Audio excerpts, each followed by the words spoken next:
Hello बच्चों, आप देख रहे हैं NCERT विद छाया। अभी तक आपने मेरे चैनल को सब्सक्राइब नहीं किया है तो सब्सक्राइब जरूर से कर लें। आज हम पढ़ने वाले हैं क्लास 2 का चैप्टर 1, ऊँट चला भाई ऊँट चला। चलिए पढ़ते हैं। ऊँट चला भाई ऊँट चला, हिलता डुलता ऊँट चला, इतना ऊंचा ऊँट चला, ऊँट चला भाई ऊँट चला। ऊंची गर्दन ऊंची पीठ, पीठ उठाए ऊँट चला। बालू है तो होने दो, बोझ ऊँट को ढोने दो। बोझ मतलब भार, वजन। ये जो बोझ लिखा है वजन, ऊँट को ढोने दो। नहीं फंसेगा बालू में, बालू में भी ऊँट चला। जब थक कर बैठेगा ऊँट, किस करवट बैठेगा ऊँट, बता सकेगा कौन भला, ऊँट चला भाई ऊँट चला। चलिए अब इसके प्रश्न उत्तर। झटपट कविता पढ़कर मजा लो। क्या है? कुछ ऊँट ऊंचा, कुछ पूंछ ऊंची, कुछ ऊंचे ऊँट की पीठ ऊंची। अब जल्दी जल्दी बोलकर देखो, जीभ लड़खड़ा गई ना? कैसी लगी कविता? अब इस कविता को अपने मन से नाम दो, ऊपर दी गई जगह में लिख भी दो। ये जो जगह है ये यहाँ पर, एक मिनट, ये जो कॉलम दिया गया यहाँ पर लिखना है आपको कविता का नाम। अब आप कविता को अपने मन से क्या नाम देंगे? हम तो इसको नाम देंगे ऊँट ऊंचा। ठीक है, अगला प्रश्न देखते हैं। रेगिस्तान, क्या लिखा है? रेगिस्तान। ऊँट रेगिस्तान में ज्यादा मिलते हैं। नीचे दो चित्र बने हैं, सही जगह पर ऊँट का चित्र बनाओ। यहाँ पर दो चित्र दिए हुए हैं। इसमें क्या है? ये देखिए, रेगिस्तान दिया गया है, इसमें एक सड़क है और नीला आसमान है, उस पर बादल छाए हुए हैं। ठीक है, तो ऊँट कहाँ रहता है? रेगिस्तान में। हम ऊँट यहाँ बनाएंगे, ये जो जगह है यहाँ पर। अगला प्रश्न क्या है?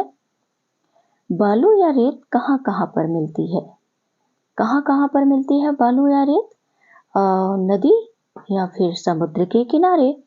तो क्या लिखेंगे? नदी या समुद्र के तट पर। ठीक है, अभी अगला प्रश्न क्या है? कितना? हिलता डुलता ऊँट चला, इतना ऊंचा ऊँट चला। अब बताओ ऊँट कितना ऊंचा है? तुम्हारी कक्षा की दीवार, हाथी जितना, बिजली के खंबे जितना। अब आप बताइए इनमें से कितना ऊंचा ऊँट होता है? आप किसको चुनेंगे? तुम्हारी कक्षा की दीवार, हाथी जितना ऊंचा या बिजली के खंबे जितना ऊंचा? तो हम तो इसको चुनेंगे, तुम्हारी कक्षा की दीवार जितना।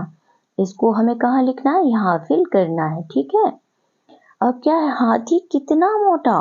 तुम्हारी माँ के संदूक जितना, ऊंट जितना, हाँ, पहाड़ जितना। कितना? ये खाली स्थान दिया गया है, यहाँ पे भरना है। तो हाथी कितना मोटा होता है? तुम्हारी माँ के संदूक जितना। ये यहाँ पर आपको ये यहाँ पे लिखना है। ठीक है, अब क्या है? चींटी कितनी छोटी? चीनी के दाने जितनी, चावल के दाने जितनी, इलायची के दाने जितनी। ये खाली स्थान में भरना है आपको। तो चींटी कितनी छोटी होती है? बताओ। चीनी के दाने जितनी, ये हमें यहाँ पर भरना है खाली स्थान में। ठीक है, कुछ ऊंचा कुछ नीचा। पहला क्या है? ऊंट से ऊंची चीजों के नाम पर गोला लगाओ। पहला क्या है? बछिया। बछिया ऊंची होती है क्या? गाय के बेबी को बछिया कहते हैं। जो फीमेल बेबी होता है उसको हम बछिया कहते हैं, मेल बेबी को हम बछड़ा कहते हैं। तो बछिया तो छोटा, गाय का बच्चा तो छोटा होता है। उसके बाद में बिजली का खंबा। बिजली का खंबा तो ऊंचा होता है ऊंट से, तुम्हारी कक्षा की छत ये भी ऊंची होती है। हाथी ये भी ऊंचा होता है। आम का पेड़ ये भी ऊंचा होता है। अगला देखेंगे, ऊंट के नीचे से क्या क्या निकल सकता है। ऊंट के नीचे से क्या क्या निकलेंगे, जैसे कि लिख सकते हैं आप खरगोश, चूहा, बंदर भी निकल सकता है और लोमड़ी भी निकल सकती है और गाय का बच्चा भी निकल सकता है ना। उसके बाद में किन किन चीजों की मदद से ऊंट पर चढ़ोगे आप। हम ऊंट पर चढ़ने के लिए सीढ़ी की मदद से भी चढ़ सकते हैं। कोई बड़ा बॉक्स हो उसकी मदद से भी चढ़ सकते हैं। वैसे इनके जो मालिक होते हैं उनको टेंट करके रखते हैं, उनको बैठने के लिए बोलते हैं तो ऊंट बैठ जाता है, तो आराम से चढ़ सकते हैं उस पर। अगला प्रश्न देखेंगे, सफर का सामान। ऊंची गर्दन ऊंची पीठ, पीठ उठाए ऊंट चला। बताओ ये सब क्या उठाकर चलेंगे। क्या है? हाथी, टीचर जी, पिताजी, शेर, दादा। हाथी, हाथी क्या उठाकर चलेगा? हाथी की सूंड होती है, वो भी उठाकर चलेगा। लकड़ी या फिर सवारी, हाथी की लोग सवारी करते हैं। या फिर अपना खुद का खाना, हाथी गन्ना खाता है तो गन्ने उठाकर चल सकता है। ये यहाँ पर इन कॉलम में हम फिल करेंगे। ठीक है। टीचर जी, किताब, कॉपियाँ, पेन। पिताजी, पिताजी क्या सामान उठाकर चलेंगे? सामान उठाएंगे, मोबाइल और अपने बच्चों को उठाएंगे। हाँ। शेर, शेर अपनी पूंछ उठाएगा और अपनी शिकार उठाएगा और अपना सिर उठाएगा, क्योंकि वो सिर उठाकर चलेगा ना, क्योंकि वहाँ वो जंगल का राजा होता है। दादाजी चश्मा, अपना बैत लेंगे। ठीक है, बैत उठाकर चलेंगे, बटुआ उठाकर चलेंगे। ठीक है। इस तरह से आपका ये प्रश्न भी कंप्लीट हो गया। अगला प्रश्न है, अलग अलग घर।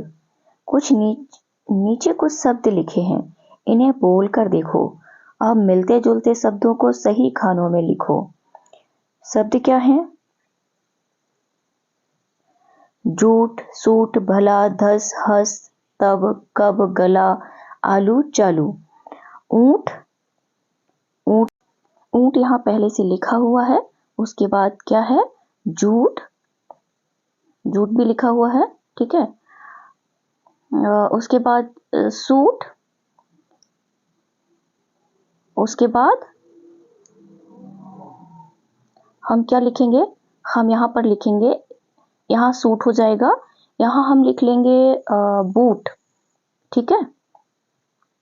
ऊंट, जूट और सूट, यहाँ सूट लिखेंगे, यहाँ पर बूट लिख लेंगे। ठीक है। अगला है बालू, बालू से मिलता जुलता आलू, चालू। ठीक है।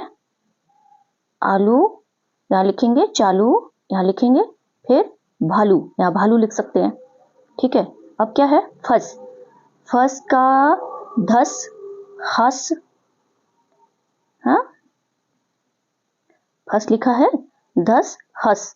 ठीक है, हो गया। और चला, चला के तुकबंदी, चला का तुकबंदी गला, यहाँ लिखेंगे। और क्या लिखेंगे? भला। और ये क्या है? जब, जब का क्या लिखेंगे? कब, तब। ठीक है। अब आपका ये प्रश्न भी कंप्लीट हो गया। बाकी का ये जो दो कॉलम है ये आपके लिए छोड़ दिए मैंने, ये आप खुद करेंगे। ठीक है। अपनी बुक से ढूंढकर आप कर सकते हैं बड़ी आसानी से। ऐसे ही शब्द सोच कर लिखो,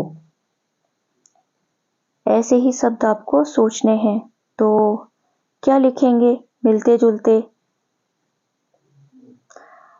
लिखेंगे हम यहाँ पर आम, राम, नाम। ठीक है। और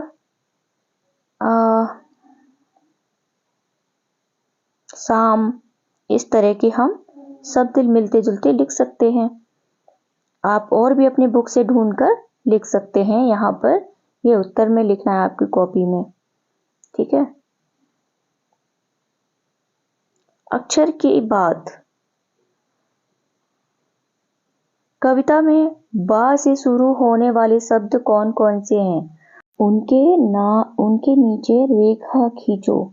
जो बा से शुरू होने वाले शब्द हैं आपकी कविता में, उनके नीचे रेखा खींचनी है। ये आप अपनी कविता में खुद से कीजिए। मैं नाम बता देती हूँ। बालू, बोझ, बैठेगा, बता।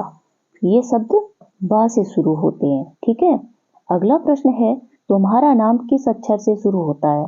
उस अक्षर से 4 शब्द लिखो। जैसे तुम्हारा नाम छाया है, ठीक है। अब छा से बनने वाले आपको अक्षर लिखना है।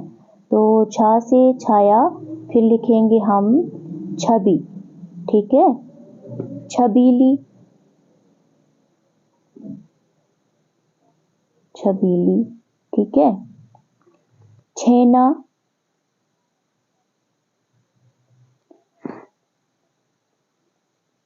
आप कॉपी में ठीक से लिख लेना, इसमें छा ठीक से नहीं बन रहा बेटा, ठीक है। और क्या? छैया, लो छैया, ठीक है। छा छतरी ठीक से बना लेना आप कॉपी में। ये भी आपका प्रश्न कंप्लीट हो गया। अगला प्रश्न है, बोझा। बालू है तो होने दो, बोझ ऊंट को ढोने दो। बहुत से जानवरों को बोझ ढोने के लिए इस्तेमाल किया जाता है। क्या तुम्हें यह ठीक लगता है और क्यों? आप उत्तर लिखेंगे। हमें जानवरों से बोझ उठवाना बिल्कुल अच्छा नहीं लगता। हमें जानवरों के साथ अच्छा व्यवहार करना चाहिए और बोझ ढोने के लिए हमें गाड़ियों का इस्तेमाल करना चाहिए। उसके बाद अगला प्रश्न क्या है, तुम्हारे आसपास कौन कौन बोझ उठाते हैं? कौन कौन बोझ उठाते हैं? उत्तर में आप क्या लिखेंगे? जैसे रेलवे स्टेशन पर कुली बोझ उठाते हैं, और आसपास कहीं कुछ घर मकान बन रहे होते हैं तो वहाँ मजदूर बोझ उठाते हैं। उसके बाद में गधे और घोड़े, उसके बाद में ऊंट भी बोझ उठाता है। तो अब आपका ये भी प्रश्न कंप्लीट हो गया है। कविता बढ़ाओ, अक्की बक्की करें तरक्की। दोनों में हो यारी पक्की, कभी ना हो दोनों की कट्टी बट्टी। हमने ये लिखी है, आप अपने मन से कुछ और भी लिख सकते हैं। अगला प्रश्न है, कितने ऊंट? इस कविता में कुल कितनी बार ऊंट शब्द आया है? बिना देखे बताओ। इस कविता में 13 बार ऊंट आया है, ठीक है। 13 बार, 13 मतलब 13। नीचे चित्र में कितने ऊंट छिपे हैं? ध्यान से देखकर बताओ। ये जो चित्र है इसमें कितने ऊंट छुपे हैं, ये आपको काउंट करने हैं, ठीक है। आपके प्रश्न उत्तर चैप्टर कंप्लीट हो गया है। आई होप बच्चों समझ में आ गया होगा।